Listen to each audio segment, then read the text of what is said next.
Hi ಸ್ನೇಹಿತರೆ, ಎಲ್ಲರಿಗೂ ನಮಸ್ಕಾರ.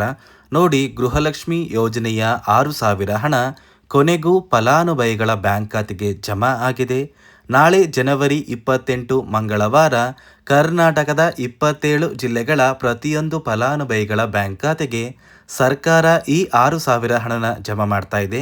ಸುಮಾರು 1,23,000 ಫಲಾನುಭವಿಗಳಿಗೆ ಈ ಬಾರಿ 6,000 ಹಣನ ಸರ್ಕಾರ ಕ್ಯಾನ್ಸಲ್ ಮಾಡಿದ್ದು, ಇತ್ತೀಚೆಗೆ ಹಣಕಾಸು ಇಲಾಖೆ ಜಾರಿಗೆ ತಂದಿರುವ 5 ಹೊಸ ನಿಯಮದ ಆಧಾರದ ಮೇಲೆ ಈ 6,000 ಹಣ ಜಮಾ ಆಗ್ತಾ ಇದೆ.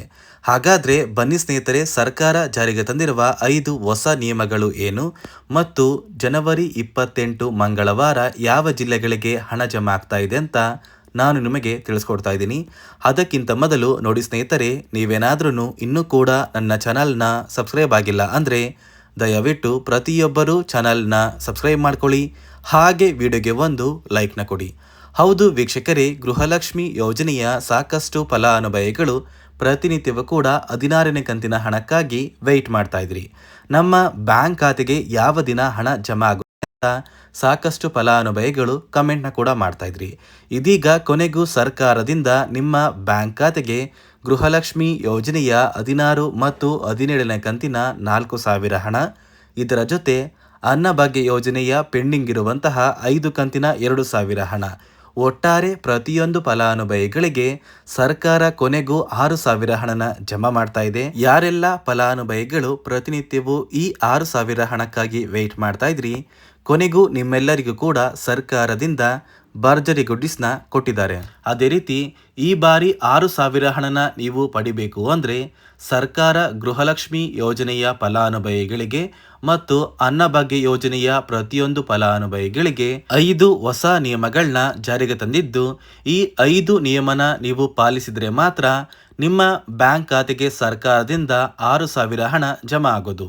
ಹಾಗಾದ್ರೆ ಬನ್ನಿ ಸ್ನೇಹಿತರೆ, ಆ 5 ನಿಯಮಗಳು ಏನು ಅಂತ ಕೂಡ ತಿಳ್ಕೊಳ್ಳೋಣ. ಅದಕ್ಕಿಂತ ಮೊದಲು ನಾಳೆ ಜನವರಿ 28 ಮಂಗಳವಾರ ಕರ್ನಾಟಕದ ಯಾವ ಜಿಲ್ಲೆಗಳ ಫಲಾನುಭವಿಗಳ ಬ್ಯಾಂಕ್ ಖಾತೆಗೆ ಸರ್ಕಾರ 6,000 ಹಣನ ಜಮಾ ಮಾಡ್ತಾ ಇದೆ ಅಂತ ನಾನು ನಿಮಗೆ ತಿಳಿಸ್ಕೊಡ್ತಾ ಇದ್ದೀನಿ. ನೋಡಿ ವೀಕ್ಷಕರೇ, ಮೊದಲಿಗೆ ಬಾಗಲಕೋಟೆ, ಬೆಂಗಳೂರು ನಗರ, ಬೆಂಗಳೂರು ಗ್ರಾಮಾಂತರ, ಬೆಳಗಾವಿ, ಬಳ್ಳಾರಿ, ಬೀದರ್, ವಿಜಯನಗರ, ಚಾಮರಾಜನಗರ, ಚಿಕ್ಕಬಳ್ಳಾಪುರ, ಚಿಕ್ಕಮಗಳೂರು, ಚಿತ್ರದುರ್ಗ, ದಕ್ಷಿಣ ಕನ್ನಡ, ದಾವಣಗೆರೆ, ಧಾರವಾಡ, ಗದಗ, ಕಲಬುರಗಿ, ಹಾಸನ, ಹಾವೇರಿ, ಕೊಡಗು, ಕೋಲಾರ, ಕೊಪ್ಪಳ, ಮಂಡ್ಯ, ಮೈಸೂರು, ರಾಯಚೂರು, ರಾಮನಗರ, ಶಿವಮೊಗ್ಗ, ತುಮಕೂರು, ಉಡುಪಿ, ಉತ್ತರ ಕನ್ನಡ, ಯಾದಗಿರಿ ಮತ್ತು ಬಿಜಾಪುರ. ಈ 27 ಜಿಲ್ಲೆಗಳ ಪ್ರತಿಯೊಂದು ಫಲಾನುಭವಿಗಳ ಬ್ಯಾಂಕ್ ಖಾತೆಗೆ ಸರ್ಕಾರ ಜನವರಿ 28ರಿಂದ ಅಂದರೆ ಮಂಗಳವಾರದಿಂದ ಗೃಹಲಕ್ಷ್ಮಿ ಯೋಜನೆಯ 16 ಮತ್ತು 17ನೇ ಕಂತಿನ 4,000 ಹಣ, ಇದರ ಜೊತೆ ಅನ್ನಭಾಗ್ಯ ಯೋಜನೆಯ ಪೆಂಡಿಂಗ್ ಇರುವಂತಹ 5 ಕಂತಿನ 2,000 ಹಣನ ಪ್ರತಿಯೊಂದು ಫಲಾನುಭವಿಗಳ ಬ್ಯಾಂಕ್ ಖಾತೆಗೆ ಜಮಾ ಮಾಡ್ತಾ ಇದ್ದು, ನಿಮ್ಮ ಬ್ಯಾಂಕ್ ಖಾತೆಗೆ ಜನವರಿ ತಿಂಗಳು ಮುಗಿಯುವಷ್ಟರಲ್ಲಿ ಆದಷ್ಟು ಬೇಗ ಪ್ರತಿಯೊಂದು ಫಲಾನುಭವಿಗಳು ನಿಮ್ಮ ಬ್ಯಾಂಕ್ ಖಾತೆಗೆ ಈ 6,000 ಹಣನ ಪಡ್ಕೋತೀರಾ. ಅದೇ ರೀತಿ ಈ 6,000 ಹಣನ ನೀವು ಪಡಿಬೇಕು ಅಂದರೆ ಸರ್ಕಾರ 5 ಹೊಸ ನಿಯಮಗಳನ್ನ ಜಾರಿಗೆ ತಂದಿದೆ. ಈ 5 ಹೊಸ ನಿಯಮದ ಆಧಾರದ ಮೇಲೆ ಪ್ರತಿಯೊಂದು ಫಲಾನುಭವಿಗಳಿಗೆ ಸರ್ಕಾರ 6,000 ಹಣನ ಜಮಾ ಮಾಡ್ತಾ ಇದೆ. ಅದೇ ರೀತಿ ನೋಡಿ ಸ್ನೇಹಿತರೆ, ಈ ಬಾರಿ 1,23,000 ಫಲಾನುಭವಿಗಳ ಬ್ಯಾಂಕ್ ಖಾತೆಗೆ ಸರ್ಕಾರ ಗೃಹಲಕ್ಷ್ಮಿ ಯೋಜನೆಯ 4,000 ಹಣನ ಜಮಾ ಮಾಡ್ತಾ ಇಲ್ಲ. ಸರ್ಕಾರ ಜಾರಿಗೆ ತಂದಿರುವ 5 ಹೊಸ ನಿಯಮಗಳ ಆಧಾರದ ಮೇಲೆ ಈ ಫಲಾನುಭವಿಗಳ ಬ್ಯಾಂಕ್ ಖಾತೆಗೆ ನಾವು ಹಣ ಜಮಾ ಮಾಡೋದಕ್ಕೆ ಆಗಿಲ್ಲ ಅಂತ ಸರ್ಕಾರ ಮುಖ್ಯವಾದ ಮಾಹಿತಿನ ಕೊಟ್ಟಿದ್ದು, ಆ ಒಂದು ನಿಯಮಗಳು ಏನು ಅಂತ ನಾನು ನಿಮಗೆ ತಿಳಿಸ್ಕೊಡ್ತಾ ಇದ್ದೀನಿ. ಮೊದಲನೆಯ ಒಂದು ನಿಯಮ ಬಂದು, ನೋಡಿ ವೀಕ್ಷಕರೇ, ಸಾಕಷ್ಟು ಫಲಾನುಭವಿಗಳು ನಿಮ್ಮ ಬಳಿ ಇರುವಂತಹ ಒಂದು ರೇಷನ್ ಕಾರ್ಡ್ ಏನಿದೆ, ಆ ಒಂದು ರೇಷನ್ ಕಾರ್ಡ್ಗೆ ನಿಮ್ಮ ಮನೆಯ ಪ್ರತಿಯೊಂದು ಸದಸ್ಯರ ಆಧಾರ್ ಕಾರ್ಡ್ನ ಕಡ್ಡಾಯವಾಗಿ ಲಿಂಕ್ ಮಾಡಿಸ್ಬೇಕು ಅಂತ ಸರ್ಕಾರ ಒಂದು ಮಾಹಿತಿನ ಕೊಟ್ಟಿದೆ. ಸಾಕಷ್ಟು ಫಲಾನುಭವಿಗಳ ಒಂದು ರೇಷನ್ ಕಾರ್ಡಿಗೆ ಅವರ ಮನೆಯ ಸದಸ್ಯರ ಆಧಾರ್ ಕಾರ್ಡ್ ಲಿಂಕ್ ಆಗಿಲ್ಲ. ಆದಷ್ಟು ಬೇಗ ಪ್ರತಿಯೊಂದು ಫಲಾನುಭವಿಗಳು ನಿಮ್ಮ ಮನೆಯ ಸದಸ್ಯರ ಆಧಾರ್ ಕಾರ್ಡ್ನ ನಿಮ್ಮ ಬಳಿ ಇರುವಂತಹ ಒಂದು ರೇಷನ್ ಕಾರ್ಡ್ಗೆ ಲಿಂಕ್ ಮಾಡಿಸ್ಕೊಳ್ಳಿ. ಅದೇ ರೀತಿ ಎರಡನೆಯ ಒಂದು ನಿಯಮ ಬಂದು ಸಾಕಷ್ಟು ಗೃಹಲಕ್ಷ್ಮಿ ಯೋಜನೆಯ ಹಣ ಪಡೆಯುತ್ತಿದ್ದ ಪ್ರತಿಯೊಂದು ಫಲಾನುಭವಿಗಳ ಒಂದು ಆಧಾರ್ ಕಾರ್ಡ್ನ ಕಳೆದ 15 ವರ್ಷದಿಂದ ಯಾವುದೇ ರೀತಿಯ ಒಂದು ಅಪ್ಡೇಟ್ನ ಮಾಡಿಸಿಲ್ಲ ಅಂತ ಸರ್ಕಾರ ಒಂದು ಮಾಹಿತಿಯನ್ನು ಕೊಟ್ಟಿದೆ.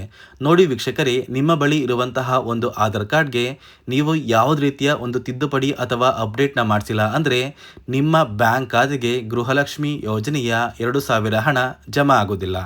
ಮತ್ತು ವೀಕ್ಷಕರೇ, ಮೂರನೆಯ ಒಂದು ನಿಯಮ ಬಂದು ಕಳೆದ 3 ತಿಂಗಳಿಂದ ಯಾರೆಲ್ಲ ಫಲಾನುಭವಿಗಳು ಸರ್ಕಾರದಿಂದ ಬರುವಂತಹ ಒಂದು ರೇಷನ್ ಏನಿದೆ ಅಂದರೆ ಅನ್ನಭಾಗ್ಯ ಯೋಜನೆಯ ಅಕ್ಕಿನ ಕಳೆದ 3 ತಿಂಗಳಿಂದ ನೀವು ಪಡ್ಕೊಂಡಿಲ್ಲ ಅಂದರೆ ನಿಮ್ಮ ಬ್ಯಾಂಕ್ ಖಾತೆಗೆ ಸರ್ಕಾರದಿಂದ ಗೃಹಲಕ್ಷ್ಮಿ ಯೋಜನೆಯ ಹಣ ಜಮಾ ಆಗೋದನ್ನು ಸರ್ಕಾರ ಕ್ಯಾನ್ಸಲ್ ಮಾಡ್ತಾ ಇದೆ.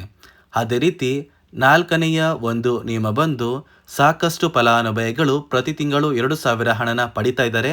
ಈ ಒಂದು ಫಲಾನುಭವಿಗಳು ಸರ್ಕಾರಕ್ಕೆ ತೆರಿಗೆನ ಕಟ್ತಾ ಇರೋದು ಅಂದರೆ ಟ್ಯಾಕ್ಸ್ನ ಪೇ ಮಾಡ್ತಾ ಇರೋದು ಸರ್ಕಾರಕ್ಕೆ ತಿಳಿದು ಬಂದಿದ್ದು, ಇಂತಹ ಪ್ರತಿಯೊಂದು ಫಲಾನುಭವಿಗಳಿಗೆ ಸರ್ಕಾರ ಗೃಹಲಕ್ಷ್ಮಿ ಯೋಜನೆಯ 2,000 ಹಣನ ಕ್ಯಾನ್ಸಲ್ ಮಾಡ್ತಾ ಇದೆ. ಅದೇ ರೀತಿ ಐದನೆಯ ಮತ್ತು ಕೊನೆಯ ನಿಯಮ ಬಂದು ನೋಡಿ ವೀಕ್ಷಕರೇ, ಗೃಹಲಕ್ಷ್ಮಿ ಯೋಜನೆಯ 2,000 ಹಣ ಪಡೆಯುವ ಪ್ರತಿಯೊಂದು ಮನೆಯ ಸದಸ್ಯರಲ್ಲಿ ಯಾರಾದರೂ ಸರ್ಕಾರಿ ನೌಕರರಾಗಿ ಕಾರ್ಯನಿರ್ವಹಿಸ್ತಾ ಇದ್ರೆ ಇಂತಹ ಕುಟುಂಬಕ್ಕೆ ಸರ್ಕಾರ ಗೃಹಲಕ್ಷ್ಮಿ ಯೋಜನೆಯ 2,000 ಹಣನ ಜಮಾ ಮಾಡೋದಿಲ್ಲ. ಈ ಒಂದು ಕುಟುಂಬದ ಒಂದು ರೇಷನ್ ಕಾರ್ಡ್ನ ಸರ್ಕಾರ ಕ್ಯಾನ್ಸಲ್ ಮಾಡಿ ಗೃಹಲಕ್ಷ್ಮಿ ಯೋಜನೆಯ 2,000 ಹಣನ ಕೂಡ ಈ ಒಂದು ಫಲಾನುಭವಿಗಳಿಗೆ ಸರ್ಕಾರ ಕ್ಯಾನ್ಸಲ್ ಮಾಡುತ್ತೆ.